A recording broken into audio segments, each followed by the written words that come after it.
Welcome to this week's episode of Bridging Divides. This week, we're going to look at just taking a scoop at this huge topic about the divide between women and men. Let's start by looking at some data from Lean In, done along with McKinsey. So, women are more likely to think of leaving their job, 29% of women versus 22%. This is as of 2022.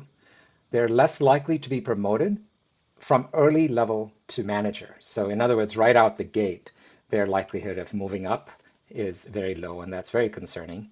And voluntary attrition among women is at an all-time high. I think we've been seeing this since COVID, and that trend continues. So we need to really examine that. So why are women leaders leaving their companies? There are many hypotheses, there are many perspectives, but here are three from, again, the Lean In workplace study. Women leaders want to advance, but they face stronger headwinds than men. They are just not set up for success, is what the data is telling us. Women leaders are overworked and under-recognized, and women leaders want a better work culture. These are all three very critical topics that, if not addressed, can have a real detrimental impact on businesses. In addition, two-thirds of women under 30 say that they would be more interested in advancing if they saw senior leaders with the work-life balance they want. And I'm not a big fan for that term work-life balance, but I think we know what they mean here, right? You need senior leaders to really model the way of getting things done and delivering on outcomes for the business and really taking care of themselves. So again, there are many aspects to the differences between men and women, but here are just three: the different experiences, continued patriarchy, and walking on eggshells. Let's take a look at this. So firstly, as a man, I can't speak for women, but I do speak to a lot of women leaders, and these are some of the themes I hear very often. They're not taken seriously. They're mistaken as juniors, and their perspective is discounted. There's a patriarchal behavior that's the norm, and we don't even recognize it and take it as the standard of how we define qualities of leadership, and we don't challenge that. Damned if they speak up, damned if they don't. So that syndrome also shows up a lot and has a lot of women hesitate before they speak.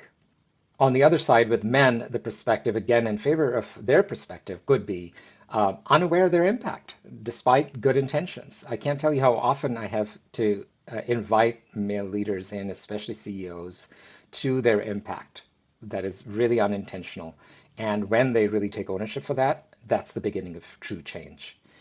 Unaware of the benefits of a matriarchal system. There are, if you study cultures globally, some cultures that just thrive when they let women lead. And to not feel threatened by that, but instead embracing it and co-creating toward a better way.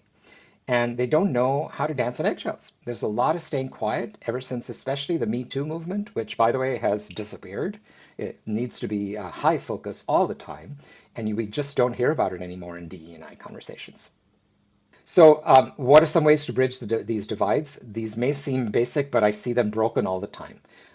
Listen, take it in, pause, do not share. Oh, this is similar to my experience. Not acceptable. Not if it's out of context.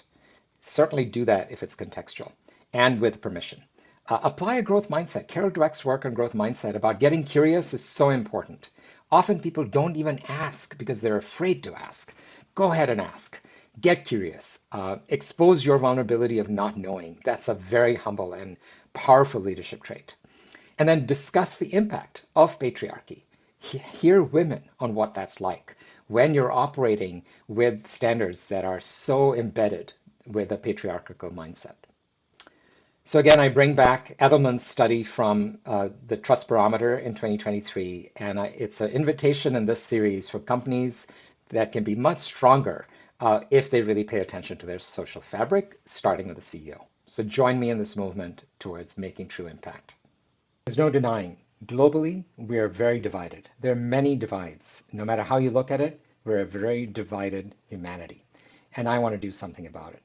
I'm Bobby Bakshi, and my focus is on the corporate space, especially with CEOs and leaders who can make a difference. So join me in Bridging Divides.